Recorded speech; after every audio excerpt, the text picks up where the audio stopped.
नमस्कार, मैं दुष्यंत सिंह एक बार फिर से आप सभी लोगों का बहुत-बहुत स्वागत करता हूँ। यूपीपीसीएस और आरओ एआरओ एग्ज़ाम के लिए जीएस की रिवीजन सीरीज़ का ये हमारा 23वां क्लास है और हमेशा की तरह इस क्लास में भी हम कुछ शानदार क्वेश्चंस को उनकी डिटेल्ड एक्सप्लेनेशन के साथ में यहाँ पे डिस्कस करने वाले हैं।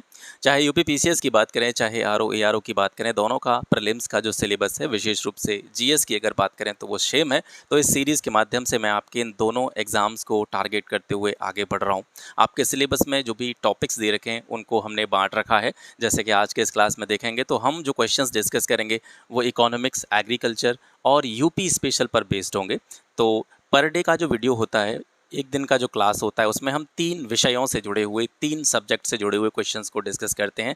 जैसे कि एक दिन हम history, Indian national movement, polity और कॉन्स्टिट्यूशन के क्वेश्चंस को डिस्कस करते हैं। एक दिन हम ज्योग्राफी, साइंस और एनवायरनमेंट के क्वेश्चंस को डिस्कस करते हैं। आज हम इकोनॉमिक्स, एग्रीकल्चर और यूपी स्पेशल के क्वेश्चंस को डिस्कस करेंगे। तो आपके सिलेबस के जो भी टॉपिक्स हैं, उनमें से कोई भी टॉपिक्स आपका छूट नहीं रहा है। आपका सिलेबस भी यहाँ से कवर हो रहा है और सिलेबस कवर होने के साथ-साथ आपको मैं कुछ ऐसे क्वेश्चंस प्रोवाइड करने की कोशिश कर रहा हूँ, जो कहीं न कहीं आपकी आगामी परीक्षा में आपके लिए बहुत ज़्यादा हेल्पफुल हो सकते हैं। ठीक है, तो इस सीरीज़ का डेफ़िनेटली मैं ये कह सकता हूँ आपको बहुत ज़्यादा बेनिफिट देखने को मिलेगा, क्योंकि अब तक का मेरा इन परीक्षाओं का या आयोग की परीक्षाओं को देने का जो भी एक्सपीरियंस है, जो भी अनुभव है, उसके आधार पर मैं ये कह सकता हूँ कि केवल अगर आपने सिलेबस पूरा कर लिया है या सिलेबस को आपने पढ़ लिया है, तो उस सिलेबस को पढ़ लेने मात्र से आप एग्ज़ाम में बहुत अच्छा परफॉर्मेंस नहीं करते हैं। आपके परफॉर्मेंस में जो डिफरेंस पैदा करने वाली चीज़ होती है वो ये होती है कि सिलेबस कंप्लीट करने के बाद में आपने कितने ज़्यादा क्वेश्चंस की प्रैक्टिस करी है। ठीक है, ये कहीं ना कहीं आपको दूसरों से अलग बनाता है, आपके मार्क्स को दूसरों से कहीं ना कहीं ज़्यादा बेहतर दिखाता है। तो आपके परफॉर्मेंस जो होता है वो कहीं ना कहीं दूसरों से बेहतर तब बनता है कि सिलेबस कंप्लीट करने के बाद में आप ज़्यादा से ज़्यादा क्वेश्चंस की प्रैक्टिस करें, और वही प्रैक्टिस यहाँ से मैं कराने की आपको कोशिश करता हूँ। मैं ये उम्मीद कर सकता हूँ कि अगर आप इस सीरीज़ को पूरा फॉलो करते आ रहे हैं, हमने अब तक 22 घंटे की क्लास कर ली है। ये 22 घंटे की क्लास में हमने हज़ारों क्वेश्चंस को यहाँ पर डिस्कस किया है। तो इस सीरीज़ को अगर आप स्टार्टिंग से फॉलो करते आ रहे हैं तो कहीं न कहीं आप दूसरों से बेहतर कर रहे हैं, और ये एग्ज़ाम जब आप देने जाएँगे उसके बाद में महसूस भी करेंगे कि हमने काफ़ी अच्छे क्वेश्चंस को यहाँ पे देखा है, समझा है, उनकी प्रैक्टिस करी है, और ये निश्चित रूप से आपके एग्ज़ाम में एक फ़र्क पैदा करेगी। ठीक है? तो चलिए स्टार्ट करते हैं। आज का पहला क्वेश्चन है, नीति थिंक टैंक की तर्ज पर ग्रिड की स्थापना किस राज्य ने करी है? तो ये ग्रिड की स्थापना जो की गई है, ये गुजरात स्टेट के द्वारा करी गई है। जो ग्रिड है ये बिल्कुल जिस तरीके से नीति थिंक टैंक काम करता है सेंट्रल गवर्नमेंट का, केंद्र सरकार का, उसी तरीके से ये ग्रिड काम करता है, बिल्कुल इसी की कार्यप्रणाली पर आधारित है। गुजरात सरकार ने मुख्यमंत्री भूपेंद्र पटेल के नेतृत्व में Gujarat state institution for transformation, इसका ये पूर्ण रूप है, इसी को हम संक्षेप में ग्रिड कहते हैं। तो इसकी स्थापना जो है भूपेंद्र पटेल के नेतृत्व में की गई है गुजरात सरकार के द्वारा। ग्रिड जो है वो नीति आयोग की तर्ज पर, नीति आयोग की तरह ही एक थिंक टैंक के रूप में काम करेगा। मुख्यमंत्री जो होंगे वो ग्रिड के शासी निकाय के अध्यक्ष होंगे, याद रखेंगे, और वित्त मंत्री जो होंगे, राज्य के जो वित्त मंत्री होंगे, वो ग्रिड के क्या होंगे, उपाध्यक्ष होंगे। इसके अलावा इसके कुछ और अन्य सदस्य भी होंगे। वो किस किस डिपार्टमेंट से होंगे या किस किस मंत्रालय से होंगे? कृषि मंत्रालय, स्वास्थ्य मंत्रालय, शिक्षा मंत्रालय और उद्योग मंत्रालय के जो मिनिस्टर्स होंगे वो इसके अन्य सदस्य होंगे। ग्रिड के जो भी दैनिक कार्य होंगे उनके लिए 10 सदस्यों की एक कार्यकारी समिति होगी, और इसका मकसद क्या होगा ग्रिड का? राज्य की जो भी पॉलिसीज़ हैं, योजनाएं हैं या उनके कार्यक्रम हैं, उनकी समीक्षा करना, उनका ऑब्जर्वेशन करना, पर्यवेक्षण करना, और कहाँ-कहाँ पर सुधार की गुंजाइश है, कहाँ-कहाँ पर और बेहतर तरीके से सुधार किए जा सकते हैं, उन क्षेत्रों की पहचान करना, और विकसित गुजरात @2047 के दीर्घकालिक दृष्टिकोण के मुताबिक अपनी सिफारिशें देना जो है वो ग्रिड का काम होगा। यानी गुजरात को 2047 तक विकसित करने का जो इनका दृष्टिकोण है उसको ध्यान में रखते हुए ग्रिड की स्थापना की गई है। ठीक है, सेकंड क्वेश्चन है, केंद्र सरकार ने प्रधानमंत्री मत्स्य किसान समृद्धि सह योजना स्टार्ट करी है, और प्रधानमंत्री मत्स्य किसान समृद्धि सह योजना के लिए कितने बजट का प्रावधान किया गया है? तो इस योजना के लिए सर 6000 करोड़ रुपए का प्रावधान केंद्र सरकार के द्वारा किया गया है। ठीक है, इसके बारे में कुछ अतिरिक्त जानकारी यहाँ से देखेंगे। फरवरी 2024 में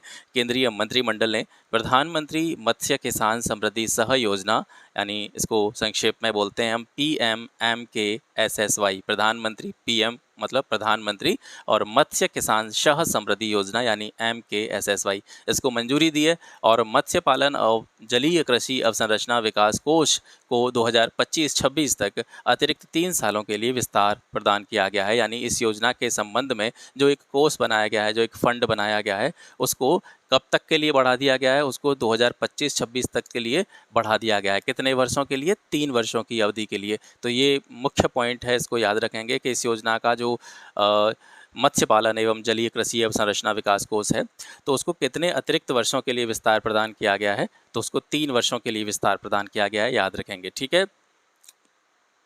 ये योजना मत्स्य पालन क्षेत्र को औपचारिक बनाने और वित्तीय वर्ष 2023-24 से लेकर के 2026-27 तक सभी राज्यों, केंद्र शासित प्रदेशों में अगले 4 वर्षों की अवधि में 6,000 करोड़ रुपए से अधिक के निवेश के साथ मत्स्य पालन, सूक्ष्म एवं लघु उद्यमों का समर्थन करने के लिए प्रधानमंत्री मत्स्य संपदा के तहत एक केंद्रीय क्षेत्र की उपयोजना है। तो ये जो योजना है जिसके बारे में हम बात कर रहे थे, जिसका नाम है प्रधानमंत्री मत्स्य किसान समृद्धि सह योजना, प्रधानमंत्री मत्स्य किसान सह समृद्धि योजना, ये किसके अंतर्गत योजना संचालित की जा रही है? तो ये जो पुरानी योजना है प्रधानमंत्री मत्स्य संपदा, ठीक है, प्रधानमंत्री मत्स्य संपदा, इसके अंतर्गत ये योजना संचालित की जा रही है। ये केंद्रीय क्षेत्र की योजना है, केंद्र सरकार की योजना है। ठीक है, आगे बढ़ते हैं। तीसरा क्वेश्चन है, 54वीं जीएसटी परिषद की अध्यक्षता किसके द्वारा की गई? 54वीं जीएसटी परिषद की अध्यक्षता जो है वो केंद्रीय वित्त मंत्री के द्वारा की गई थी, निर्मला सीतारमण जी के द्वारा की गई थी। ठीक है, 54वीं जीएसटी परिषद की बैठक हुई थी 9 सितंबर 2024 को। कहाँ पे? नई दिल्ली में। 9 सितंबर 2024 को नई दिल्ली में इसकी बैठक आयोजित हुई। इस बैठक में कई फैसले लिए गए, जिनमें से कुछ फैसले यहाँ पर दिए जा रहे हैं जो आपके लिए महत्वपूर्ण हो सकते हैं। नमकीन और स्वादिष्ट खाद्य पदार्थों पर जीएसटी की जो रेट थी पहले 18% थी, 18% से इसको घटा करके कितना कर दिया गया है? 12% कर दिया गया है। कैंसर की कुछ दवाएं जैसे कि ट्रेस्टुजुमैब, डेरेक्सटेकन, ठीक है, ओसिमर्टिनिब और डुर्वालुमैब जो है, ये कैंसर की दवाओं के नाम हैं। इन पर जीएसटी पहले 12% हुआ करती थी, इसको घटा करके 5% कर दिया गया है। हेलीकॉप्टर से यात्रियों के परिवहन पर सीट शेयरिंग के आधार पर 5% जो जीएसटी की रेट है वो लागू की गई है। हेलीकॉप्टर किराया पर अगर किसी को लेना है तो 18% की जो जीएसटी रेट है वो लागू रहेगी। ये पहले भी थी और इस बार भी इसमें कोई भी परिवर्तन नहीं किया गया है। अपंजीकृत व्यक्तियों के द्वारा धातु स्क्रैप आपूर्ति के लिए रिवर्स चार्ज मैकेनिज्म जो है वो स्टार्ट किया गया है और पंजीकृत व्यक्तियों के द्वारा B2B धातु स्क्रैप आपूर्ति पर 2% TDS भी लागू किया गया है। ये 54वीं जीएसटी परिषद के कुछ निर्णय हैं। चौथा क्वेश्चन आता है आपका, केंद्र सरकार ने 2034 तक कितने मिलियन टन घरेलू इस्पात यानी स्टील के उत्पादन का लक्ष्य रखा है? तो 2034 तक का जो सेंट्रल गवर्नमेंट का टारगेट है वो 500 मिलियन टन घरेलू इस्पात के उत्पादन का लक्ष्य है। केंद्रीय वाणिज्य एवं उद्योग मंत्री ने स्टील कॉन्क्लेव के 5वें संस्करण में अपने संबोधन के दौरान 2034 तक 500 मिलियन टन इस्पात के उत्पादन का लक्ष्य रखा है। फाइनेंशियल ईयर 2024 में कच्चे इस्पात और तैयार इस्पात का उत्पादन जो रहा है वो कितना रहा है? वित्तीय वर्ष 2024 के संबंध में हम बात कर रहे हैं। तो कच्चे इस्पात का जो उत्पादन रहा है, ठीक है, रॉ स्टील का जो प्रोडक्शन रहा है वो 143.6 मीट्रिक टन रहा है और जो रेडी इस्पात है, फाइनल बिल्कुल बना हुआ इस्पात है, उसका जो प्रोडक्शन रहा है वो 138.5 मीट्रिक टन रहा है। फाइनेंशियल ईयर 2023 की बात करें तो भारत की जो तैयार इस्पात थी उसकी खपत 119.17 मीट्रिक टन रही और वित्तीय वर्ष 2024 में तैयार इस्पात की जो खपत हुई वो 138.5 मीट्रिक टन रही। निर्यात के और आयात के संदर्भ में बात करें तो वित्तीय वर्ष 2024 में तैयार इस्पात का निर्यात और आयात कितना रहा? हमने जो निर्यात किया वो 7.49 मीट्रिक टन जो हमारी इस्पात थी, तैयार इस्पात थी, रेडी स्टील थी, उसका हमने 7.49 मीट्रिक टन जो इस्पात थी उसका हमने निर्यात किया है और आयात हमने किया है 8.32 मीट्रिक टन। वित्तीय वर्ष 2023 में प्रति व्यक्ति इस्पात की खपत जो थी वो कितनी रही है? 86.7 किलोग्राम रही है। ठीक है, इसके बाद में 5वें क्वेश्चन पर आते हैं। भारत सरकार के नवीन आंकड़ों के अनुसार वर्ष 2023-24 में सोयाबीन का सबसे ज़्यादा प्रोडक्शन किस राज्य में हुआ है? तो 2023-24 में सोयाबीन का सबसे ज़्यादा प्रोडक्शन हुआ है, कहाँ पे हुआ है सर? मध्य प्रदेश में हुआ है। सोयाबीन का सबसे ज़्यादा प्रोडक्शन कहाँ पे हुआ है? मध्य प्रदेश में हुआ है। अगर आपसे पूछा जाए कि शीर्ष 3 सोयाबीन उत्पादक राज्य कौन से हैं, तो पहले स्थान पर आपका मध्य प्रदेश आता है, दूसरे स्थान पर महाराष्ट्र आता है और तीसरे स्थान पर इस क्रम में आता है राजस्थान। ठीक है, तो मध्य प्रदेश, महाराष्ट्र और राजस्थान, ये 3 स्टेट जो हैं सोयाबीन उत्पादक राज्य हैं। शीर्ष राज्यों में इनकी गिनती होती है। 6वां क्वेश्चन है, सेंट्रल गवर्नमेंट ने पहले डिजिटल कृषि मिशन के लिए कितने बजट का प्रावधान किया है? तो पहले डिजिटल कृषि मिशन के लिए केंद्र सरकार के द्वारा 2,817 करोड़ रुपए का प्रावधान किया गया है। 2 सितंबर 2024 को केंद्रीय मंत्रिमंडल ने 2,817 करोड़ रुपए के बजट के साथ में डिजिटल कृषि मिशन को मंजूरी दी, जिसमें 1940 करोड़ रुपए की केंद्र सरकार की हिस्सेदारी भी शामिल है। मतलब 2817 करोड़ रुपए का जो बजट है, इसमें सेंट्रल गवर्नमेंट का जो शेयर है वो 1940 करोड़ रुपए है। उद्देश्य क्या है इस मिशन का? एक सुदृढ़ डिजिटल सार्वजनिक अवसंरचना यानी डिजिटल पब्लिक इंफ्रास्ट्रक्चर डीपीआई का निर्माण करना, और इस डीपीआई का निर्माण करने के बाद में आधुनिक प्रौद्योगिकी यानी ये जो मॉडर्न टेक्नोलॉजी है उसका लाभ उठा करके भारत का जो एग्रीकल्चर सेक्टर है उसमें चेंज लाना, उसमें परिवर्तन लाना। इस मिशन को विभिन्न डिजिटल कृषि पहलों का समर्थन करने के लिए डिज़ाइन किया गया है, और ये 2 मुख्य स्तंभों जिनका नाम है एग्रीस्टैक और कृषि निर्णय सहायता प्रणाली, कृषि डिसीजन सपोर्ट सिस्टम, जिसको KDSS भी कहा जाता है, इन दोनों मुख्य स्तंभों पर विशेष रूप से आधारित है। इन दोनों का नाम आपको विशेष रूप से याद रखना है, ये आपके काम की चीज़ हो सकती है। एग्रीस्टैक का नाम याद रखेंगे, एग्रीस्टैक के बारे में आगे नीचे हम थोड़ा सा और विस्तार में जानेंगे। तो इन 2 मुख्य पिलर्स पर ये आधारित है।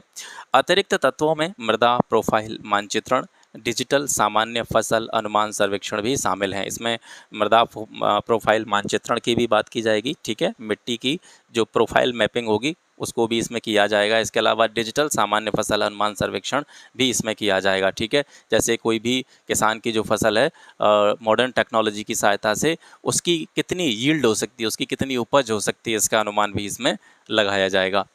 किसानों को आधार के समान में एक डिजिटल पहचान दी जाएगी, किसान आईडी दी जाएगी।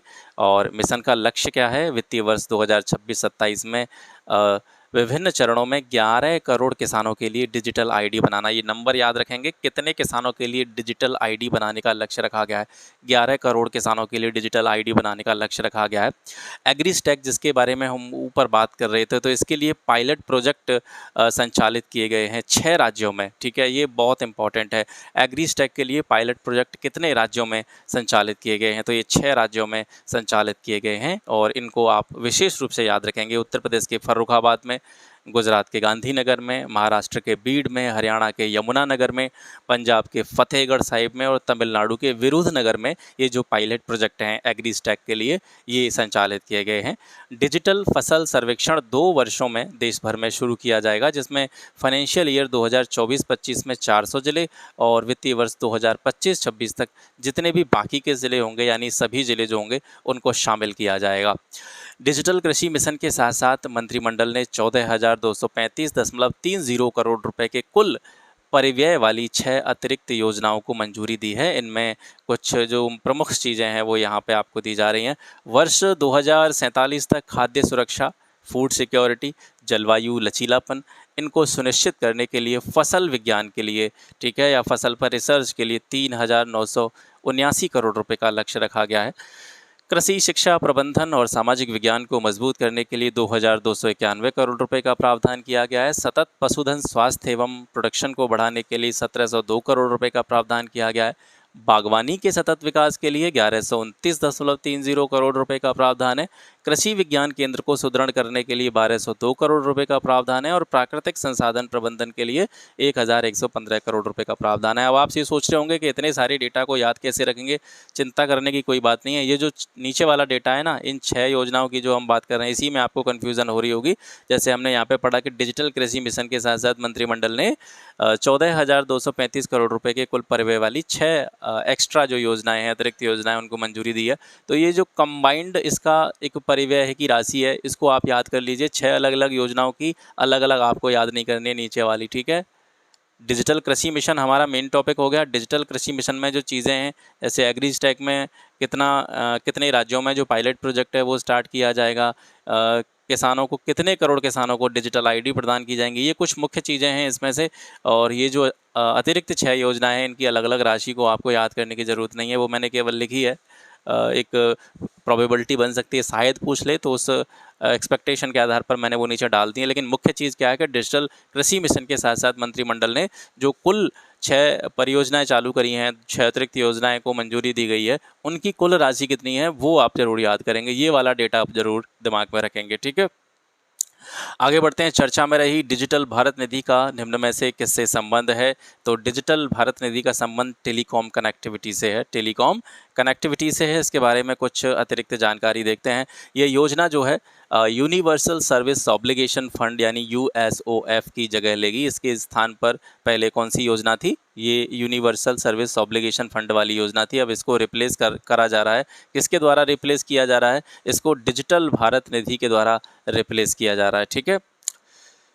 यूनिवर्सल सर्विस ऑब्लिगेशन फंड की स्थापना 2003 में की गई थी और इसका उद्देश्य क्या था? पूरे देश में ख़ास तौर पर जो ग्रामीण क्षेत्र हैं और दूर दराज के जो रिमोट एरियाज़ हैं, उनमें जो कम्युनिकेशन है, दूरसंचार है, टेलीकॉम की जो एक रीच है, उसको सुगम बनाना है। डिजिटल भारत निधि के तहत दूरसंचार कंपनियों का योगदान भारत की समेकित निधि में जमा किया जाएगा और फिर इसे डिजिटल भारत निधि में ट्रांसफ़र किया जाएगा।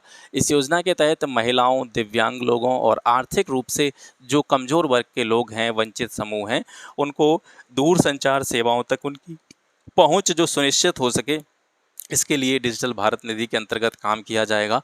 4 जुलाई 2024 को दूरसंचार विभाग ने डिजिटल भारत निधि के लिए जो भी नियम थे, ठीक है, मसौदा नियम थे, उनको जारी किया था। 8वां क्वेश्चन है, इम्पॉर्टेंट क्वेश्चन है। विश्व बैंक ने वर्ष 2024-25 के लिए भारत की जो ग्रोथ रेट है, विकास दर है, उसको 6.6% से बढ़ा करके कितना कर दिया है? तो अकॉर्डिंग टू वर्ल्ड बैंक 2024-25 में भारत की जो ग्रोथ रेट रहेगी वो 7% इन्होंने जो है इसको एक्सपेक्ट किया है। 9th क्वेश्चन है, ग्लोबल फिनटेक फेस्ट 2024 का आयोजन किस राज्य में किया गया? तो ग्लोबल फिनटेक फेस्ट का आयोजन महाराष्ट्र राज्य में किया गया। ये जो ग्लोबल फिनटेक फेस्ट है, ये वित्तीय प्रौद्योगिकी से जुड़ा हुआ एक वार्षिक सम्मेलन है। ये सम्मेलन पीसीआई, एनपीसीआई और एफसीसी के द्वारा आयोजित किया जाता है, ठीक है। पीसीआई मतलब payment council of India, NPCI मतलब national payment corporation of India और एफसीसी मतलब फिनटेक कन्वर्जेंस काउंसिल। इन तीनों के द्वारा संयुक्त रूप से ग्लोबल फिनटेक फेस्ट का आयोजन किया जाता है। साल 2024 में ये जो सम्मेलन था 28 से 30 अगस्त के बीच में मुंबई के जियो वर्ल्ड कन्वेंशन सेंटर में इसको आयोजित किया गया था। प्रधानमंत्री नरेंद्र मोदी ने इस सम्मेलन को संबोधित किया था। 10वें प्रश्न की तरफ बढ़ते हैं। मूडीज़ रेटिंग्स ने फाइनेंशियल ईयर 2024 के लिए भारत की जो इकोनॉमिक ग्रोथ रेट है उसका अनुमान 6.8% से बढ़ा करके कितना कर दिया है? देखिए, पहला जो अनुमान था वो विश्व बैंक का, ठीक है, वर्ल्ड बैंक का अनुमान था। ये मूडीज़ के द्वारा रेटिंग्स दी गई है। मूडीज़ के द्वारा जो भारत की इकोनॉमिक ग्रोथ रेट है वो 6.8% इसने पहले एक्सपेक्ट करी थी, इसको बढ़ा करके इसने कितना कर दिया है? 7.2% कर दिया है। कौन से वर्ष के लिए? 2024 के लिए।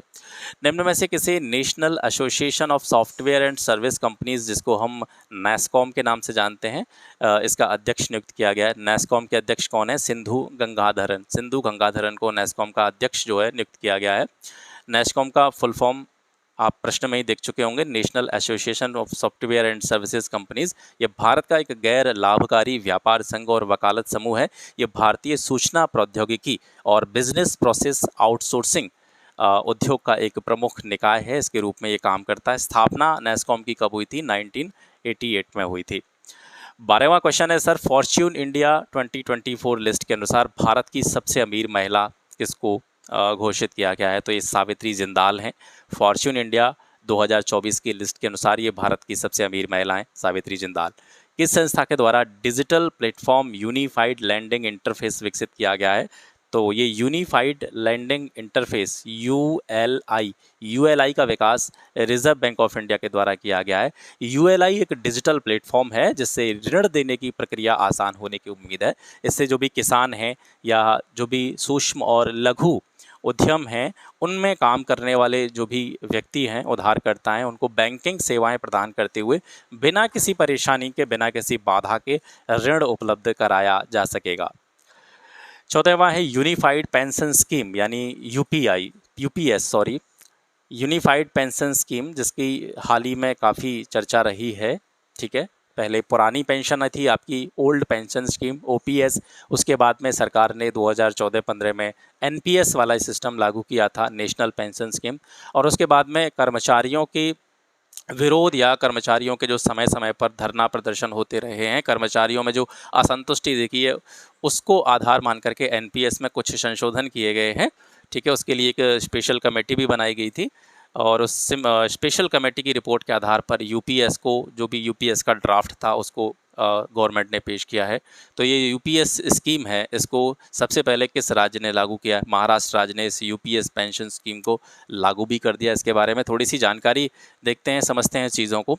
यूनिफाइड पेंशन स्कीम को लागू करने वाला पहला राज्य महाराष्ट्र बन गया है और इसको हिंदी में बोलते हैं एकीकृत पेंशन योजना, यूनिफाइड पेंशन स्कीम। इसको टीवी सोमनाथन समिति की सिफारिशों के बाद में लाया गया है। यानी इस पेंशन योजना के संबंध में जिस समिति ने सिफारिशें दी हैं, ठीक है, उस समिति का नाम है टीवी सोमनाथन समिति। 2023 में इसका गठन किया गया था पेंशन की जो भी योजना है उस पर अपने सुझाव देने के लिए। ये योजना 1 अप्रैल 2025 से प्रभावी होगी, जब केंद्र सरकार के कर्मचारी वर्तमान राष्ट्रीय पेंशन प्रणाली यानी जो वर्तमान में प्रचलित है एनपीएस, उससे यूपीएस में उनका क्या हो जाएगा, ट्रांसफ़र कर दिया जाएगा। राज्य सरकारों के पास में एकीकृत पेंशन योजना यानी यूपीएस अपनाने का एक विकल्प भी होगा। अब इसके अंतर्गत क्या क्या प्रमुख चीज़ें हैं, इसमें एक सुनिश्चित पेंशन के बारे में बात की गई है। ये 25 वर्ष की न्यूनतम जो सेवा है उसके लिए सेवानिवृत्ति से पहले, रिटायरमेंट से पहले अंतिम 12 महीनों में जो कर्मचारी का औसत मूल वेतन होगा उसका 50% जो राशि है, अमाउंट है, वो इनको पेंशन के रूप में दिया जाएगा। सुनिश्चित न्यूनतम पेंशन की अगर बात करें तो न्यूनतम 10 वर्ष की सर्विस के बाद में जब भी कोई कर्मचारी रिटायर होगा उसमें 10,000 रुपये प्रति माह की सुनिश्चित न्यूनतम पेंशन का दावा जो है इसे यूपीएस में किया गया है, यूनिफाइड पेंशन स्कीम में किया गया है। पारिवारिक पेंशन के बारे में भी इसमें बात की गई है। सेवानिवृत्त व्यक्ति जो है उसकी मृत्यु पर उसका निकटतम परिवार जो होगा, जो भी उसका नॉमिनी वगैरह होगा, उस सेवानिवृत्त व्यक्ति के द्वारा अंतिम बार जो भी पेंशन प्राप्त की गई होगी डेथ से पहले, उस पेंशन का 60% जो है उसकी फैमिली को दिया जाएगा। कर्मचारियों के अंशदान की बात करें तो जो सबसे पहले हमारी पुरानी पेंशन चलती थी, ओपीएस चला करती थी, उसमें कर्मचारियों के द्वारा किसी भी कंट्रीब्यूशन की आवश्यकता नहीं होती थी। कर्मचारी की जो वेतन होता था उससे कुछ भी पैसा उसमें मतलब अंशदान नहीं किया जाता था। यूपीएस में कर्मचारी का अंशदान जो है प्रावधान किया गया है। एनपीएस में भी ये प्रावधान था, कर्मचारी की सैलरी का 10% जो है उसमें जमा होता था।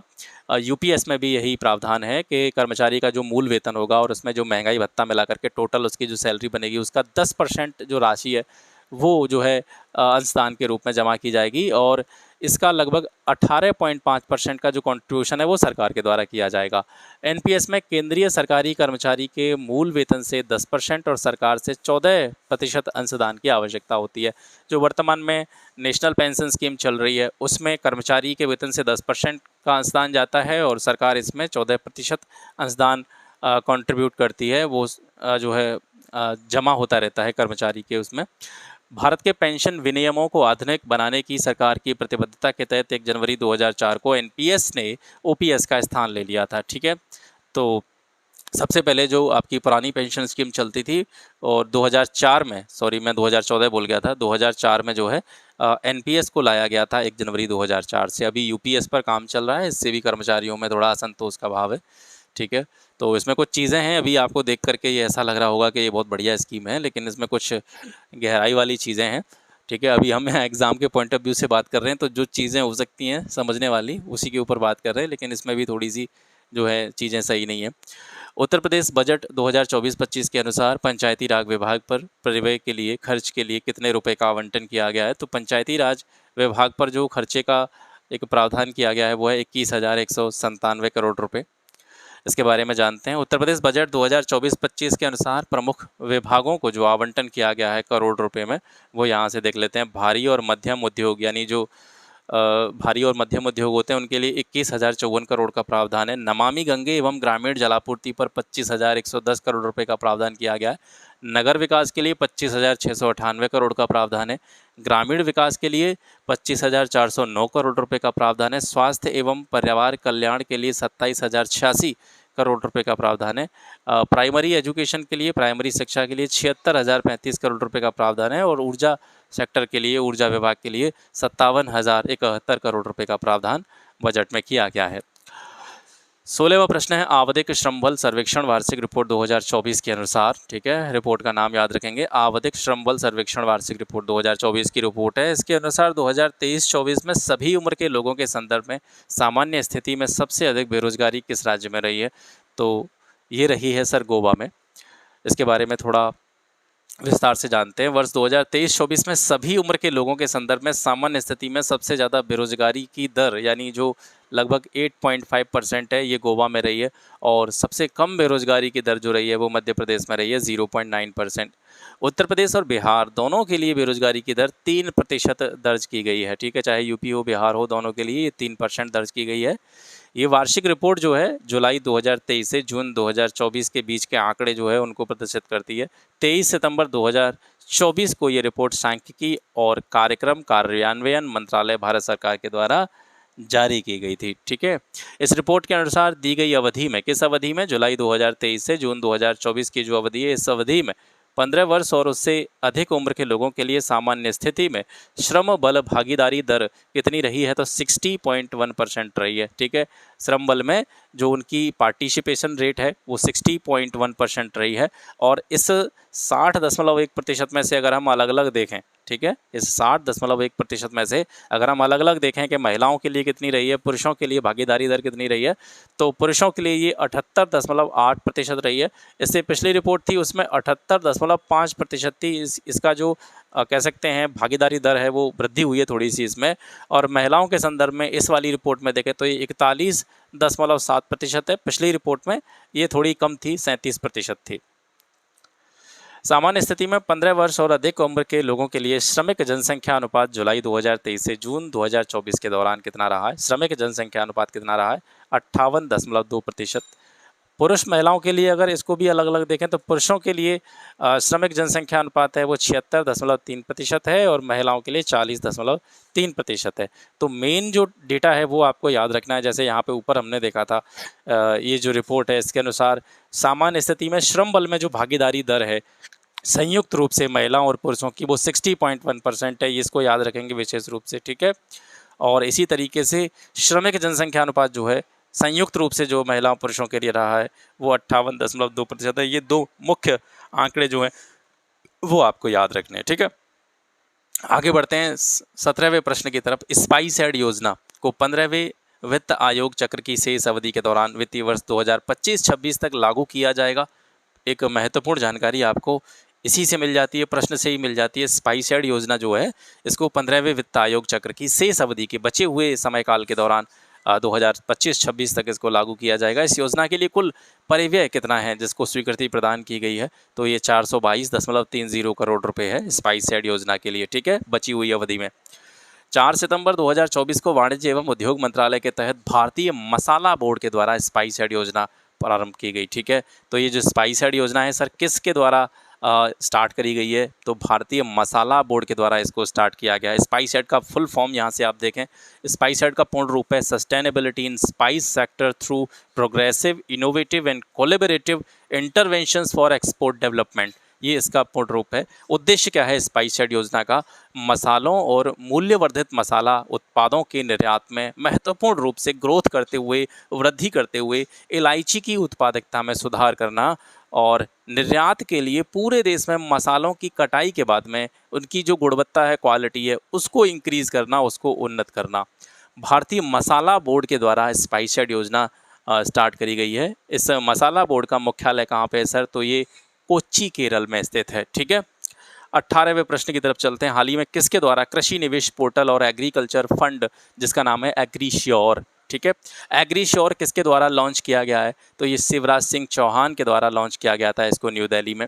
3 सितंबर 2024 को केंद्रीय कृषि एवं किसान कल्याण मंत्रालय का नाम भी याद रखेंगे, ठीक है।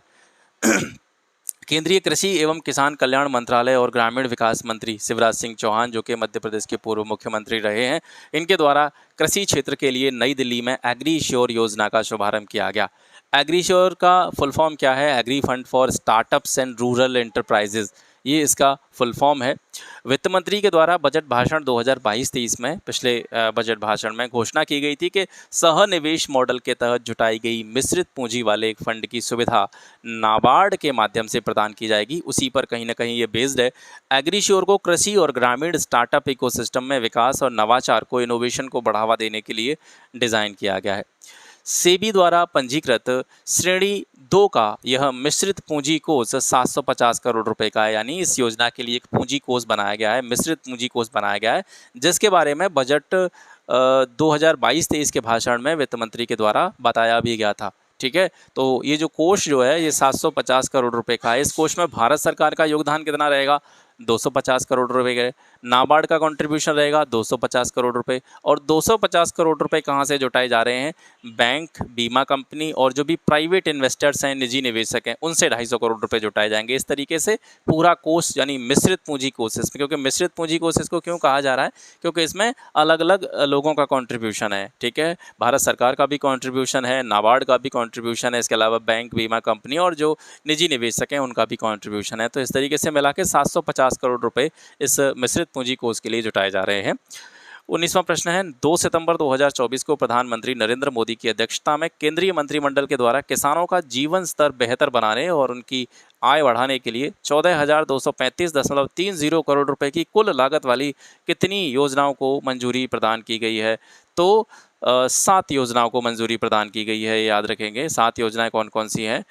7 योजनाएं हैं। पहला है डिजिटल कृषि मिशन, दूसरा है खाद्य और पोषण संबंधी सुरक्षा के लिए फसल विज्ञान, इस पर 3,979 करोड़ रुपए जो है परिव्यय किए जाएंगे। कृषि शिक्षा प्रबंधन और सामाजिक विज्ञान को मजबूत करना, इसके लिए 2291 रुपये जो है 2291 करोड़ रुपए का प्रावधान किया गया है। पशुधन स्वास्थ्य और उत्पादन को बनाए रखने के लिए 1702 करोड़ रुपए, बागवानी के विकास के लिए 1129.30 करोड़ रुपए और कृषि विज्ञान केंद्रों के सुदृढ़ीकरण के लिए 1202 करोड़ रुपए, प्राकृतिक संसाधन प्रबंधन के लिए 1115 करोड़ रुपए का प्रावधान जो है वो किया गया है। इसमें थोड़ा सा करेक्शन आपको करना पड़ेगा, क्योंकि ये पहले मैं आपको बता सकूँ, ये 7 योजनाएं नहीं हैं सर, कभी कभी थोड़ी मिस्टेक। 7 योजनाएं नहीं हैं, ये 6 योजनाएं हैं। 6 योजनाओं को प्रारंभ किया गया है, क्योंकि यहाँ पर जो लिख रहा है डिजिटल कृषि मिशन, डिजिटल कृषि मिशन के साथ ही ये 6 अतिरिक्त योजनाएं स्टार्ट की गई हैं। ठीक है, तो 7 की जगह पर इसको 6 पढ़ा जाए, यहाँ से इसको करेक्ट कर लीजिएगा। ये 7 नहीं है, ये कितनी है?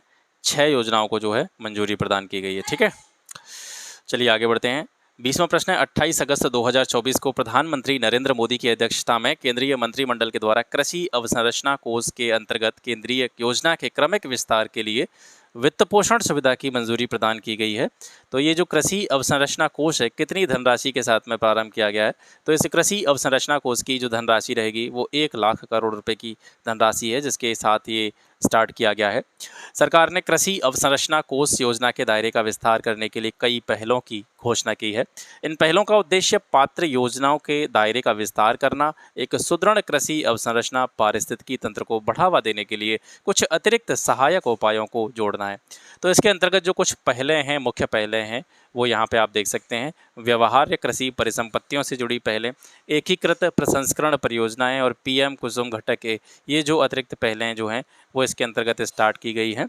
1 लाख करोड़ रुपए का जो ये कृषि अवसंरचना कोष है, इसकी घोषणा वित्त मंत्री निर्मला सीतारमण के द्वारा 15 मई 2020 को ही कर दी गई थी, जबकि इसकी शुरुआत जो है वो प्रधानमंत्री द्वारा 8 जुलाई 2020 को की गई थी। विपणन सत्र 2024-25 के लिए विगत वर्ष की तुलना में सबसे ज़्यादा वृद्धि खरीफ की किस फसल के न्यूनतम समर्थन मूल्य में की गई है? एमएसपी में की गई है। तो यहाँ पर खरीफ की फसलों के बारे में बात करें तो खरीफ की फसलों में सबसे ज़्यादा जो एमएसपी में वृद्धि हुई है वो नाइजर सीड की एमएसपी में हुई है। ठीक है, याद रखेंगे नाइजर सीड का नाम। विगत वर्ष की तुलना में वर्ष 2024-25 में सबसे ज़्यादा वृद्धि नाइजर सीड के एमएसपी में करी गई है, और ये वृद्धि कितनी है? हर एक क्विंटल पर 983 रुपये, यानी ₹983 प्रति क्विंटल की ग्रोथ इसमें की गई है, वृद्धि की गई है।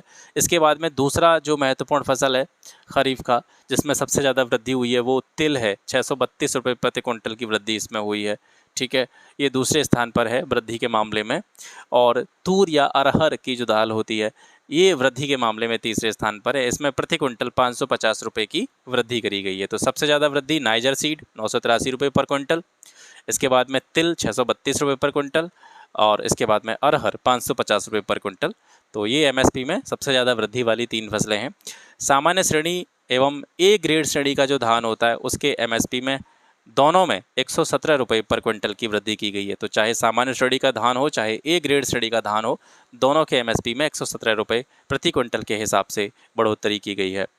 खरीफ विपणन सत्र 2024-25 के लिए जो अन्य फसलें हैं उनके एमएसपी यहाँ से आप देख सकते हैं। सामान्य धान का जो एमएसपी है वो ₹2300 पर क्विंटल है।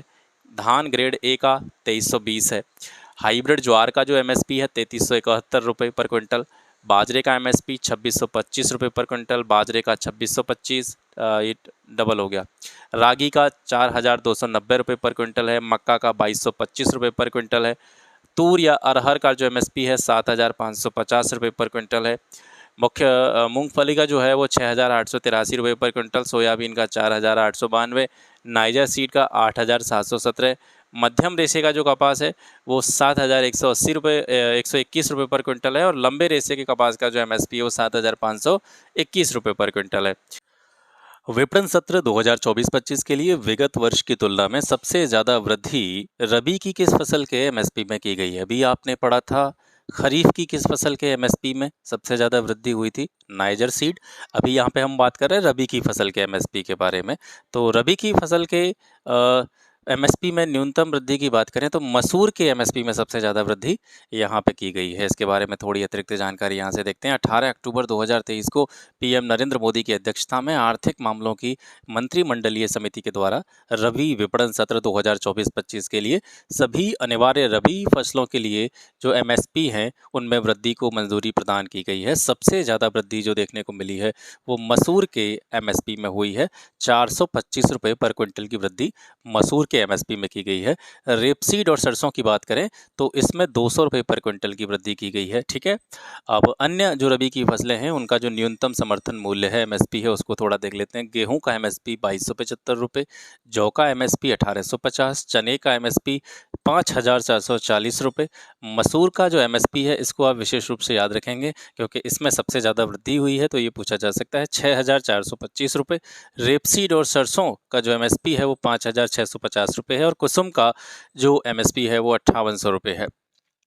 22वां प्रश्न है, मूलभूत पशुपालन सांख्यिकी 2023 के अनुसार वर्ष 2022-23 के दौरान देश में कुल दूध का जो उत्पादन रहा है वो कितने मिलियन टन रहा है? तो दूध का जो प्रोडक्शन रहा है वो 230.58 मिलियन टन रहा है, ठीक है। इसका ये जो मेन डेटा है इसको आप याद रखेंगे। टोटल जो मिल्क प्रोडक्शन रहा है वो 230.58 मिलियन टन रहा है। एफएओ के अनुसार कुल दूध उत्पादन में भारत विश्व में पहले स्थान पर है, और दुनिया के कुल दूध उत्पादन में भारत का जो कंट्रीब्यूशन है वो 24.64% है। महत्वपूर्ण डेटा है। विगत वर्ष 2021-22 की तुलना में कुल दूध उत्पादन में कितने % की वृद्धि दर्ज की गई है? तो पिछले 2021-22 की कंपेयरिंग में अगर हम देखें तो 22-23 में जो दूध उत्पादन में वृद्धि हुई है वो 3.83% की वृद्धि दर्ज की गई है। वर्ष 2022-23 के दौरान देश में दूध की प्रति व्यक्ति उपलब्धता जो रही है वो 459 ग्राम प्रतिदिन रही है, ठीक है। इसके अलावा कुछ और अन्य चीज़ें भी हैं, जैसे वर्ष 2022-23 के दौरान दुग्ध उत्पादक शीर्ष 5 राज्य कौन से हैं? सबसे पहले स्थान पर आपका उत्तर प्रदेश है, यूपी है।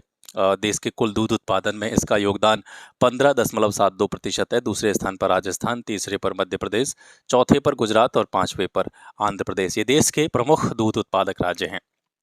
वर्ष 2022-23 के दौरान देश में प्रति व्यक्ति दुग्ध उपलब्धता ग्राम प्रतिदिन के हिसाब से शीर्ष 5 राज्य कौन से हैं? तो दुग्ध उपलब्धता के मामले में पंजाब का जो कह सकते हैं स्थिति सबसे ऊपर है।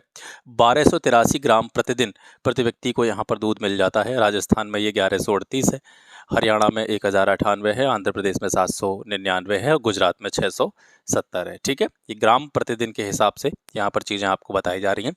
तो दुग्ध उत्पादन के मामले में उत्तर प्रदेश पहले स्थान पर है और प्रति व्यक्ति दुग्ध उपलब्धता के मामले में पंजाब शीर्ष राज्य है।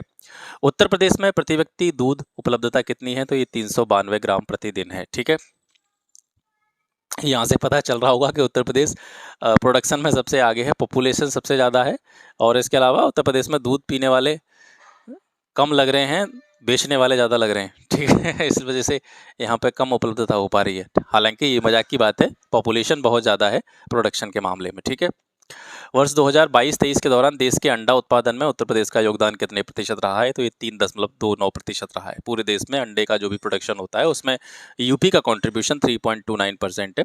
वर्ष 2022-23 में देश में अंडा उत्पादक शीर्ष 5 राज्य कौन से हैं, तो आंध्र प्रदेश सबसे ज़्यादा अंडे का प्रोडक्शन करता है। देश के कुल अंडा प्रोडक्शन में आंध्र प्रदेश का जो कॉन्ट्रीब्यूशन है 20.13% है। दूसरे स्थान पर तमिलनाडु, तीसरे स्थान पर तेलंगाना, चौथे स्थान पर पश्चिम बंगाल है और पांचवें स्थान पर आपका कर्नाटक है अंडा उत्पादन के मामले में। वर्ष 2022-23 के दौरान देश के अंडा उत्पादन में उत्तर प्रदेश और बिहार का योगदान कितना है? उत्तर प्रदेश का कंट्रीब्यूशन है 3.29%, जैसा कि क्वेश्चन में दे रखा था। बिहार का कंट्रीब्यूशन देश के अंडा उत्पादन में 2.37% है। FAO के अनुसार कुल मांस उत्पादन के संदर्भ में विश्व में भारत की कौन सी रैंक है? तो मांस उत्पादन के मामले में भारत 8वें स्थान पर आता है ग्लोबली। USA गोमांस और भैंस के मांस का सबसे बड़ा प्रोड्यूसर है, उसके बाद में दूसरे स्थान पर ब्राजील आता है, तीसरे स्थान पर चाइना आता है। 2022-23 में देश में मांस उत्पादक शीर्ष 5 राज्यों की बात करें तो उत्तर प्रदेश का स्थान सबसे पहला है। ठीक है, मांस प्रोडक्शन में। तो पूरे देश में मांस का जो प्रोडक्शन होता है उसमें यूपी का कंट्रीब्यूशन 12.20% है और ये शीर्ष स्थान पर बना हुआ है भारत के राज्यों में। दूसरे स्थान पर देखेंगे तो पश्चिम बंगाल है, तीसरे स्थान पर महाराष्ट्र है, चौथे स्थान पर आपका आंध्र प्रदेश है और पांचवें स्थान पर आपका तेलंगाना है मांस उत्पादन में। ठीक है, वर्ष 2022-23 के दौरान देश के कुल ऊन उत्पादन में उत्तर प्रदेश का योगदान कितना है? तो ऊन उत्पादन में पूरे देश के प्रोडक्शन में देखा जाए यूपी का कंट्रीब्यूशन 2.43% है। वर्ष 2022-23 में देश में ऊन उत्पादक शीर्ष 5 राज्य या केंद्र शासित प्रदेशों की बात करें तो राजस्थान ऊन उत्पादन में सबसे आगे है पूरे देश में। दूसरे स्थान पर जम्मू कश्मीर है, तीसरे स्थान पर गुजरात है, चौथे पर महाराष्ट्र और पांचवें पर हिमाचल प्रदेश है। वर्ष 2022-23 के दौरान ऊन उत्पादन में उत्तर प्रदेश का कंट्रीब्यूशन 2.44%। ठीक है, सूची 1 को सूची 2 के साथ में सुमेलित करना है। कुछ जनजातियां हैं और जनजातियों से संबंधित कुछ जानकारी, यहाँ से यूपी स्पेशल के क्वेश्चंस आपके स्टार्ट हो जाते हैं। तो दिवाली के दिन पूर्वजों को रोटी भेंट करने की जो एक परंपरा है वो थारू जनजाति के लोगों में पाई जाती है और बुक्सा जनजाति के लोग जो हैं वो बिल्कुल मंगोल नाक नक्श की तरह दिखते हैं। महाभारत में किस जनजाति का उल्लेख किया गया है? तो माहीगीर जनजाति का उल्लेख महाभारत में देखने को मिलता है और खरवार जनजाति के जो लोग होते हैं मुख्यतः कत्थे के व्यापारी ये देखे जाते हैं। ठीक है, 27वां क्वेश्चन है, मुगल शासक बाबर ने आगरा को 1526 में अपनी राजधानी बनाया जो कि मुगल साम्राज्य की 1658 ईस्वी तक राजधानी रही। और दूसरा स्टेटमेंट है कि सबसे पहले टॉलमी ने शहर को आगरा नाम से संबोधित किया था। दोनों कथन सही है। मुगल शासक बाबर ने आगरा को 1526 में अपनी राजधानी बनाया था और 1658 तक आगरा जो है मुगल साम्राज्य की राजधानी बनी रही थी और टॉलेमी ने सबसे पहले इस शहर को आगरा के नाम से संबोधित किया था। जनघनत्व के अनुसार राज्य का देश के सभी राज्यों में चौथा स्थान है उत्तर प्रदेश का। ठीक है, और वर्ष 2011 की जनगणना के अनुसार उत्तर प्रदेश में शिशु लिंगानुपात जो है वो 902 है। तो दोनों स्टेटमेंट यूपी के संदर्भ में सही है। भारत में सबसे ज़्यादा जनसंख्या घनत्व वाले 3 राज्यों की बात करें तो बिहार, पश्चिम बंगाल और केरल है। चौथे स्थान पर आपका उत्तर प्रदेश आ जाता है। ठीक है, उत्तर प्रदेश से प्रकाशित समाचार पत्रों को उनके प्रकाशन वर्ष के आधार पर क्रमबद्ध रूप से व्यवस्थित करना है। आज, हिंदी केसरी, पायनियर, उदंत, मार्तंड। तो इसमें सबसे पहले प्रकाशन जिसका हुआ वो पायनियर था, इसके बाद में उदंत मार्तंड का प्रकाशन हुआ, फिर हिंदी केसरी और फिर आज। आज समाचार पत्र का प्रकाशन 5 सितंबर 1920 को स्टार्ट हुआ था। इसकी स्थापना भारत के स्वतंत्रता संग्राम सेनानी शिव प्रसाद गुप्त ने करी थी। ठीक है, वहीं BV पराडकर इसके क्या थे? संस्थापक संपादक थे, संपादन करते थे BV पराडकर। और इसकी स्थापना जो करी गई थी आज समाचार पत्र की वो शिव प्रसाद गुप्त के द्वारा की गई थी। उदंत मार्तंड जो है हिंदी का पहला समाचार पत्र था। इसका पहला अंक 30 मई 1826 को पब्लिश हुआ था। इसे कानपुर के पंडित जुगल किशोर शुक्ल ने प्रकाशित किया था। पायनियर की बात करें तो इसकी स्थापना 1865 में इलाहाबाद में हुई थी। इसकी स्थापना अंग्रेज जॉर्ज एलन के द्वारा की गई थी। और हिंदी केसरी वैसे ये उत्तर प्रदेश का समाचार पत्र नहीं था, ये नागपुर से प्रकाशित होने वाला समाचार पत्र था। 13 अप्रैल 1907 को ये स्टार्ट हुआ। इसकी शुरुआत किसने करी? पंडित माधवराव सप्रे ने इसकी शुरुआत करी थी। और मराठी में जो एक समाचार पत्र प्रकाशित हो रहा था केसरी, ठीक है, उसका ये हिंदी वर्जन था। हिंदी केसरी जो था, मराठी वाले केसरी समाचार पत्र का हिंदी वर्जन था। उत्तर प्रदेश राज्य की प्रमुख संवैधानिक संस्थाओं को उनकी स्थापना के वर्ष के आधार पर आपको क्रमबद्ध करना है। राज्य सूचना आयोग, उत्तर प्रदेश लोक सेवा प्राधिकरण, राज्य लोक सेवा आयोग और राज्य मानवाधिकार आयोग। तो इसमें से सबसे पहले जो स्थापना होती है वो राज्य लोक सेवा आयोग की स्थापना हुई थी। इसके बाद में उत्तर प्रदेश लोक सेवा प्राधिकरण स्थापित किया गया, फिर राज्य मानवाधिकार आयोग की स्थापना हुई और उसके बाद में राज्य सूचना आयोग की स्थापना हुई। इसके बारे में विस्तार से जानेंगे। उत्तर प्रदेश राज्य सूचना आयोग अस्तित्व में कब आया था? तो ये 14 सितंबर 2005 को अस्तित्व में आया। उत्तर प्रदेश लोक सेवा अधिकरण या प्राधिकरण की स्थापना कब हुई? तो ये 24 नवंबर 1975 को हुई थी। मुख्य उद्देश्य क्या था इसका? राज्य के जो भी लोक सेवक हैं उनसे जुड़े रोजगार से रोजगार से जुड़े हुए जो विवाद हैं उनका निपटारा करना, ठीक है। उत्तर प्रदेश लोक सेवा आयोग, जिसको आप यूपीपीएससी के नाम से भी जानते हैं, इसकी स्थापना 1 अप्रैल 1937 को हुई थी। इसका मुख्य काम था राज्य में विभिन्न सेवाओं के लिए जो भी उम्मीदवार हैं उनकी भर्ती करना, जिसकी आप तैयारी कर रहे हैं, ठीक है। उत्तर प्रदेश राज्य में राज्य मानवाधिकार आयोग की स्थापना 4 अप्रैल 1996 को की गई थी। 31वां प्रश्न है, उत्तर प्रदेश में सर्वप्रथम नगर स्वायत्त शासन की स्थापना 1916 में नियुक्त प्रांत टाउन एरिया अधिनियम 1916 और संयुक्त प्रांत नगर पालिका अधिनियम 1916 के अंतर्गत की गई। किसकी? नगर स्वायत्त शासन की स्थापना, ठीक है, 1916 में। और दूसरा स्टेटमेंट है, 74वें संविधान संशोधन के तहत राज्य सरकार के द्वारा उत्तर प्रदेश स्थानीय स्वशासन कानून संशोधन अधिनियम 1994 जो है वो पारित किया गया था। तो दोनों स्टेटमेंट सही हैं। नीचे दो कथन दिए गए हैं। पहला कथन है, खनिज संसाधन संपन्नता की दृष्टि से उत्तर प्रदेश एक निम्न श्रेणी का राज्य है, मतलब बहुत ज़्यादा खनिज यहाँ पे नहीं पाए जाते हैं। ऐसा मतलब नहीं है कि उत्तर प्रदेश में खनिज नहीं पाए जाते, लेकिन बहुत ज़्यादा मात्रा में यहाँ पर खनिज देखने को नहीं मिलते। और कारण क्या दे रखा है कि खनिज संसाधनों की दृष्टि से निर्धन होने का प्रमुख कारण यहाँ की भूगर्भिक संरचना है, जिसमें अधिकांशतः जलोढ़ निक्षेप पाए जाते हैं। तो ज़्यादातर उत्तर प्रदेश में जलोढ़ निक्षेप पाए जाते हैं और जलोढ़ निक्षेपों में खनिजों की मात्रा जो है वो देखने को नहीं मिलती है। तो इस वजह से कथन कारण दोनों सही हैं और कारण कथन की सही व्याख्या है। कुछ ताप विद्युत केंद्र दे रखे हैं, वे किस किस स्थान पर हैं? ओबरा ताप विद्युत केंद्र सोनभद्र में है। पनकी विस्तार ताप परियोजना ये कानपुर में है। रोजा ताप विद्युत केंद्र ये कहाँ पे है? शाहजहांपुर में है। और चंदौसी ताप विद्युत केंद्र ये कहाँ पे सर? मुरादाबाद में है। निम्न कथनों पर विचार कीजिए। पहला है, बौद्ध ग्रंथ अंगुत्तर निकाय और जैन ग्रंथ भगवती सूत्र के अनुसार 6ठी शताब्दी BC में संपूर्ण उत्तर भारत जो था वो 16 बड़े राज्य, जिनको महाजनपद के नाम से जाना जाता था, उनमें बटा हुआ था। और इन 16 महाजनपदों में से 8 महाजनपद जो थे वो वर्तमान उत्तर प्रदेश में अवस्थित थे। वर्तमान में उत्तर प्रदेश की जो क्षेत्र है या इसकी जो कह सकते हैं वर्तमान उत्तर प्रदेश का जो क्षेत्राधिकार है, इसके अंतर्गत जो 16 महाजनपद थे उसमें से 8 महाजनपद आते थे, है ना।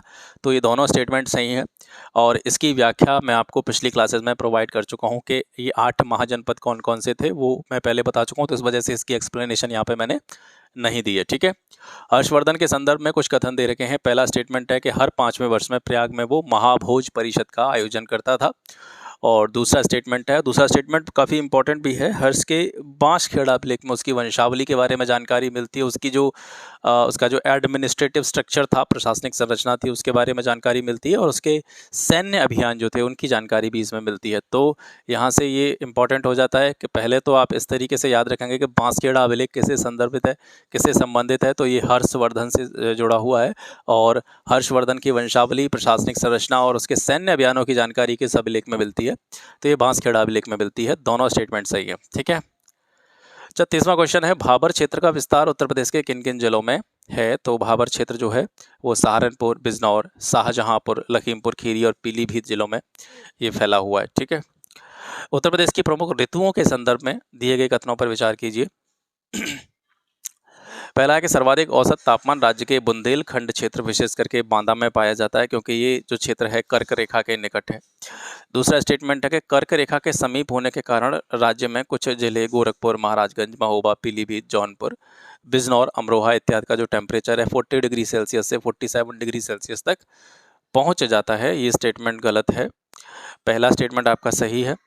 तीसरे स्टेटमेंट की बात करें कि राज्य में सबसे ज़्यादा वर्षा जो है वो गोरखपुर में औसत रूप से देखा जाए तो 184.7 सेंटीमीटर के आसपास, और सबसे कम जो वर्षा होती है वो मथुरा ज़िले में लगभग 54.4 सेंटीमीटर के आसपास जो है वो मथुरा में होती है। तीसरा स्टेटमेंट भी सही है। चौथे स्टेटमेंट की बात करें तो शीत ऋतु में प्रदेश में अलग अलग जो जगह है उत्तर प्रदेश की, उसके भागों का जो टेम्परेचर है उसमें बहुत तापांतर पाया जाता है, ताप में डिफरेंस देखने को मिलता है। और शीत ऋतु में तापमान जो है वो दक्षिण से देखेंगे, उत्तर प्रदेश का जो दक्षिणी भाग है, खास करके बुंदेलखंड का पठारी क्षेत्र, वहाँ से आप उत्तर की ओर जाते हैं तो टेम्परेचर जो है वो कम होता चला जाता है। चौथा स्टेटमेंट भी सही है। ठीक है, दूसरा स्टेटमेंट गलत है।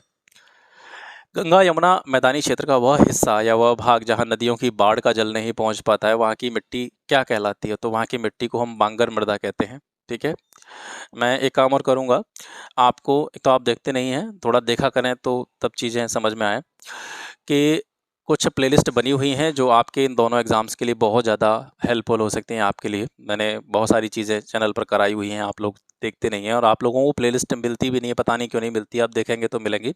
तो उसमें से कुछ सेपरेट प्लेलिस्ट बनी हुई है। जैसे यूपी स्पेशल वाली प्लेलिस्ट की अगर मैं बात करूँ, मॉडर्न हिस्ट्री वाली प्लेलिस्ट की बात करूँ, पॉलिटी की प्लेलिस्ट की बात करूँ, ज्योग्राफी की प्लेलिस्ट की बात करूँ, है ना? तो ऐसी ही कुछ ज़रूरी चीज़ें हैं जिनकी प्लेलिस्ट को मैंने बना रखा है और आपके एग्ज़ाम के बिल्कुल अनुरूप हैं और निश्चित रूप से आपको वो हेल्प करेंगी आपके एग्ज़ाम में क्वेश्चंस को टैकल करने में। तो उनकी लिंक मैं सेपरेटली शेयर कर दूंगा, तो उनको ज़रूर देख लीजिएगा अगर आपका मन करता है तो। ठीक है, और जिन्होंने भी जो पीडीएफ वगैरह ले रखी हैं उनके लिए मैं व्हाट्सएप पे वो सारी चीज़ें सेंड कर दूंगा आज शाम तक। ठीक है, तो ये सीरीज़ जो है इसको तो आप पढ़ ही रहे हैं, इसको पढ़ते रहना, लेकिन इसके साथ साथ जो प्लेलिस्ट हैं उनकी लिंक जो मैं शेयर करूँ उनको एक बार ज़रूर देख लीजिएगा, आपको बहुत ज़्यादा लाभ उनका मिलेगा। ठीक है, तो हमारा प्रश्न था कि गंगा यमुना मैदानी क्षेत्र का वह भाग जहाँ पर नदियों की बाढ़ का जल नहीं पहुँच पाता है, वहाँ की मिट्टी बांगर मृदा कहलाती है। इसको थोड़ा सा डिटेल में जानते हैं। गंगा यमुना के मैदान को हम 4 भागों में बांटते हैं: भाबर क्षेत्र, तराई क्षेत्र, बांगर क्षेत्र और खादर क्षेत्र। ठीक है, अब इन क्षेत्रों का मतलब क्या है, भाबर क्षेत्र क्या होता है, तराई क्षेत्र क्या होता है, बांगर क्या होता है, खादर क्या होता है, इसको समझते हैं। यहाँ से प्रश्न बनता है। भाबर क्षेत्र जो है ये हिमालय पर्वत का निचला भाग है, तलहटी। ठीक है, जो हिमालय का जो बिल्कुल तलहटी वाला क्षेत्र है इसको भाबर कहते हैं। यहाँ कंकड़ पत्थर जो है वो बहुत ज़्यादा मात्रा में मिलते हैं। जैसे आप देखेंगे नदियों का उद्गम पहाड़ों से होता है, तो इस क्षेत्र में यानी कि भाबर क्षेत्र में नदियाँ विलुप्त होती हुई आपको नज़र आती हैं। ठीक है, क्योंकि यहाँ पर आपने देखा यहाँ पर क्या पाए जाते हैं, कंकड़ पत्थर। तो जैसे सड़क पर पानी बह रहा है और पानी आ रहा है, तो अगर पानी का प्रवाह जो हो रहा है, अगर उसके सामने उसके मार्ग में बहुत मोटे मोटे पत्थर, कंकड़ या भूखंड जो है, सॉरी पत्थरों के जो खंड हैं वो अगर मिलेंगे तो पानी उनके ऊपर से प्रवाहित ना होकर के उनके नीचे से प्रवाहित होता है। तो ऊपर अगर आप देखेंगे तो देखने में ऐसा लगेगा आपको कि यहाँ पर कोई पानी नहीं है, लेकिन दरअसल पानी उन कंकड़ पत्थरों के नीचे बह रहा होता है ना? तो इस क्षेत्र के बारे में ये कहा जाता है कि भाबर क्षेत्र में नदियाँ विलुप्त हो जाती हैं। और जैसे ही इसके नीचे वाले क्षेत्र की तरफ चलते हैं आप, जैसे मैं यहाँ पे थोड़ा सा बताता हूँ आपको, ये मान के चलो पर्वत है, यहाँ से आ रहे हैं, तो पर्वतों की तलहटी वाला क्षेत्र जो है, यहाँ से मान के चलिए नदियाँ निकल रही हैं, तो ये तलहटी वाला क्षेत्र है। यहाँ पर क्योंकि नदियाँ कहाँ से आ रही हैं, ऊपर पहाड़ों से आ रही हैं, पहाड़ों पर क्या होते हैं, पत्थर वत्थर होते हैं, कंकड़ पत्थर होते हैं, तो पानी के बहाव के साथ में जो कंकड़ पत्थर हैं वो भी नीचे की तरफ आते चले जाते हैं, तो वो यहाँ तलहटी वाले क्षेत्र में इकट्ठे हो जाते हैं, तलहटी वाले क्षेत्र में इकट्ठे हो जाते हैं। तो पानी जो होता है वो इनके ऊपर से होकर न बह करके इनके नीचे से होकर के बहता है। फिर इससे नीचे और आते हैं तो फिर ये मिट्टी वाला क्षेत्र स्टार्ट हो जाता है। ठीक है, अब जैसे पानी के बहाव के साथ में कंकड़ पत्थर भी आएंगे, मिट्टी भी आएगी, तो जो मोटे कंकड़ पत्थर हैं वो ज़्यादा दूर तक गति नहीं करेंगे क्योंकि पानी का प्रवाह कम हो जाएगा। ऊंचाई से नीचाई की तरफ जब पानी आएगा तो पानी का प्रवाह कम हो जाएगा, और प्रवाह कम होने से क्या होगा कि जो कंकड़ पत्थर हैं वो ऊपर रह जाएंगे। फिर धीरे धीरे जो छोटे छोटे कण हैं, यानी भारी कण ऊपर की तरफ जमाव उनका होता चला जाएगा, उसके नीचे की तरफ जा देंगे तो धीरे धीरे मिट्टी के छोटे कणों का जमाव होता आपको दिखेगा। तो जो मोटे कंकड़ पत्थरों वाला क्षेत्र है इसमें नदियों का पानी जो है इन कंकड़ पत्थरों के नीचे होकर के निकलेगा, तो नदियाँ विलुप्त होती हुई नजर आएंगी। फिर जैसे ही मिट्टी वाला क्षेत्र स्टार्ट होगा वहाँ पर नदियाँ आपको दिखती हुई नजर आएंगी, यानी ये जो क्षेत्र होता है तुरंत इसके नीचे, भाबर के नीचे वाला क्षेत्र, तराई क्षेत्र, ये दलदली क्षेत्र होता है क्योंकि यहाँ पर नदियाँ पुनः प्रकट होने लग जाती हैं, पानी यहाँ पर दिखने लग जाता है। ठीक है, तो वो तराई क्षेत्र हो जाता है। तो तराई क्षेत्र की बात करेंगे तो भाबर से आगे जो दलदली क्षेत्र स्टार्ट होता है उसको तराई क्षेत्र कहते हैं। यहाँ की मिट्टी कैसी होती है, मुलायम होती है ना। बागर क्षेत्र की बात करें तो ये जो है विशेष रूप से पूछे जाते हैं दोनों, बांगर खादर जो है। बांगर खादर का मतलब क्या है, ये मैदानी क्षेत्र है, बांगर हो चाहे खादर हो, है ना। और यहाँ पर नदियों के द्वारा जो ऊपर से मिट्टी लाई जाती है, तो यहाँ पर क्या होता है कि प्रतिवर्ष नदियों का पानी जो है या बाढ़ का जो पानी जो है वो पहुंच नहीं पाता है, और प्रतिवर्ष पानी नहीं पहुंचता है तो मिट्टी का जमाव पुराना ही का पुराना बना रहता है। नई मिट्टी प्रतिवर्ष यहाँ पर नहीं पहुंच पाती है, तो पुरानी जमी हुई जो मिट्टी है, ठीक है, नदियों के द्वारा लाई गई पुरानी जो जमी हुई मिट्टी है वो जलोढ़ मिट्टी यहाँ पर देखने को मिलती है, और इसी क्षेत्र को हम बांगर क्षेत्र कहते हैं। मेन अंतर बांगर खादर में यही है कि बांगर क्षेत्र में नदियों का पानी या वर्षा का पानी, बाढ़ का पानी जो है वो नहीं पहुंच पाता है, तो नई मिट्टी का जमाव, नई मिट्टी की लेयर वो यहाँ पे देखने को नहीं मिलती है, पुरानी जलोढ़ मिट्टी जो है यहाँ पे पाई जाती है, तो ये बांगर हो जाता है। खादर क्षेत्र में नदियों का जो पानी है वो प्रतिवर्ष पहुंच जाता है या लगातार पहुंचता रहता है, बाढ़ का पानी भी लगातार पहुंचता रहता है, तो उसके द्वारा प्रतिवर्ष नई मिट्टी की लेयर जो है, ठीक है, नई मिट्टी की लेयर जो है वहाँ पर पानी के द्वारा जमा दी जाती है, पानी के द्वारा छोड़ दी जाती है। तो ये क्षेत्र जो है विशेष रूप से उपजाऊ बना रहता है, क्योंकि मिट्टी यहाँ पर ज़्यादा पुरानी नहीं होती है, नवीन जलोढ़ मिट्टी यहाँ पर होती है। तो बांगर क्षेत्र में पुरानी जलोढ़ मिट्टी का जमाव पाया जाता है, खादर क्षेत्र में नवीन जलोढ़ मिट्टी का जमाव पाया जाता है। ये दोनों में प्रमुख अंतर है। 39वां प्रश्न है, उत्तर प्रदेश राज्य से निकलने वाली कुछ नदियां हैं, उनकी लंबाई के आधार पर घटते हुए क्रम में उनको अरेंज करना है। वरुणा, गोमती, पांडु और सई, ठीक है, घटते हुए क्रम में इनको व्यवस्थित करना है। इनमें सबसे ज़्यादा लंबाई गोमती नदी की है, उसके बाद में सई नदी आती है, तीसरे स्थान पर पांडु नदी आती है, और सबसे कम लंबाई इन चारों में से वरुणा नदी की है। व्याख्या देखते हैं। गोमती, वरुणा, पांडु और सई नदियाँ, चारों नदियों की बात करें तो ये नदियाँ कैसी हैं? ये उत्तर प्रदेश के मैदानी क्षेत्रों से निकलने वाली नदियाँ हैं। चाहे वरुणा हो, चाहे गोमती हो, चाहे पांडु हो, चाहे सई हो, चारों की चारों नदियाँ मैदानी क्षेत्र से निकलती हैं। अब चारों नदियों के बारे में थोड़ी जानकारी देखते हैं। वरुणा नदी कहाँ से निकलती है? ये प्रयागराज के फूलपुर से निकलती है, और लगभग 100 किलोमीटर बहने के बाद में वाराणसी के आदि केशव घाट पर ये गंगा में मिल जाती है। इसके बाद में गोमती आती है। गोमती कहाँ से निकलती है? पीलीभीत की फुल्लर झील से, ठीक है, फुल्लर झील भी इसको कहते हैं, गोमत ताल भी इसको कहा जाता है। यहाँ से गोमती नदी निकलती है, लंबाई इसकी 900 किलोमीटर है, और यह ऊपरी प्रवाह के दौरान रामगंगा और शारदा के बीच का क्षेत्र जो है, और निचले प्रवाह के दौरान गंगा और घाघरा के बीच का क्षेत्र जो है वहाँ पर ये प्रवाहित होती है। सई नदी जो है इसकी प्रमुख सहायक नदी है। लखनऊ, पीलीभीत, शाहजहाँपुर, जौनपुर, सुल्तानपुर, ये कुछ ऐसे नगर हैं जो इस नदी के तट पर स्थित हैं। सई नदी जो है उत्तर प्रदेश के हरदोई जिले की भिजवान झील से निकलती है। और पांडु नदी की बात करें तो इसका नाम आपने बहुत कम सुना होगा। ये एक बरसाती नदी है, हमेशा इसमें पानी नहीं रहता है, खास करके बरसात के दिनों में इसमें पानी देखने को मिलता है। ये उत्तर प्रदेश की सीमा में ही बहती है, हमारे राज्य के अंतर्गत ही ये बहती है, इसका बहाव क्षेत्र है, बाहर नहीं जाती है। पांडु नदी उत्तर प्रदेश में प्रमुख रूप से 5 जिलों में बहती है। ये फर्रुखाबाद से निकलती है, और सूबे के जो अन्य जिले हैं जैसे फतेहपुर, कानपुर नगर हो गया, कानपुर देहात हो गया, और कन्नौज, ठीक है। तो ये 5 आपके ज़िले हो गए, फर्रुखाबाद, फतेहपुर, कानपुर नगर, कानपुर देहात और कन्नौज। इन क्षेत्रों से बहते हुए गांवों से भी होकर के ये नदी गुजरती है, ठीक है। आज का जो अंतिम प्रश्न है वो है, उत्तर प्रदेश को भारत का चीनी का कटोरा क्यों कहा जाता है? इसको स्पष्ट करने के लिए कुछ कथन दे रखे हैं, इन पर आपको विचार करना है। पहला है कि उत्तर प्रदेश में गन्ने का सबसे ज़्यादा प्रोडक्शन होता है, तो बिल्कुल सही बात है। और उत्तर प्रदेश में गन्ना अभियांत्रिकी शिक्षा संस्थान है, ये भी सही है। उत्तर प्रदेश में चीनी मिलों की संख्या सबसे ज़्यादा है, और उत्तर प्रदेश में गन्ना उत्पादकों की संख्या सबसे ज़्यादा है, ये स्टेटमेंट सही नहीं है, दोनों स्टेटमेंट ऊपर वाले सही हैं। उत्तर प्रदेश में गन्ने के उत्पादन की बात करें तो सबसे ज़्यादा उत्पादन होता है, लेकिन अगर प्रति हेक्टेयर क्षेत्र में गन्ने की उत्पादकता की बात करें तो ये जो है उत्तर प्रदेश में नहीं होती है। तमिलनाडु या दक्षिण भारत की जो क्षेत्र हैं वहाँ पर जो है प्रति हेक्टेयर गन्ने का सबसे ज़्यादा उत्पादन होता है, और इसी वजह से चीनी मिलों का संकेंद्रण भी उधर ही ज़्यादा है ना। तो ये पहला दूसरा स्टेटमेंट यहाँ से सही है। तो ये हो गया आज का सेशन। आशा करता हूँ आज आपको कुछ महत्वपूर्ण जानकारी मैं यहाँ से दे पाया हूँ, और इस सीरीज़ से जुड़े रहना है आपको। अगर आप दोनों एग्ज़ाम्स में से किसी की भी तैयारी कर रहे हैं, यूपी पीसीएस, आरओ या आरओ, और देखिए कुछ मानवीय मिस्टेक्स हो जाती हैं, क्योंकि जैसा कि मैं आपको पहले भी बता चुका हूँ कि ये सारी चीज़ें मैं बिल्कुल कम्प्लीटली इसे यूट्यूब पर ही डिपेंड नहीं हूँ। मेरा भी एक छोटा सा काम है, नौकरी है, मैं अपनी जॉब जाता हूँ, तो बचा हुआ समय जो भी मेरे को मिलता है तो वहाँ से मैं कुछ चीज़ें आपके लिए तैयार करता रहता हूँ। सारी चीज़ें मैं ही टाइप करता हूँ, मैं ही तैयार करता हूँ, तो कभी कभी कोई ह्यूमन मिस्टेक्स हो जाती हैं। तो आपका जो सुझाव है वो हमेशा मैं कहता हूँ कि वो सादर आमंत्रित हैं। आप बताया कीजिए, कोई भी एक टाइपिंग मिस्टेक वगैरह या कुछ हो जाती है, छोटी मोटी गलतियां हो जाती हैं, तो उसको आप ज़रूर कमेंट सेक्शन में बताया कीजिए। इससे क्या होता है, दूसरे लोगों को भी अपनी गलतियों को सुधार करने का मौका मिलता है, तो उस चीज़ को बहुत ज़्यादा हाईलाइटली नहीं लेना है, ठीक है। तो आज के लिए बस इतना ही, मिलते हैं आपसे फिर एक नेक्स्ट वीडियो में कुछ ऐसे ही शानदार क्वेश्चंस के साथ। तब तक के लिए नमस्कार, जय हिंद।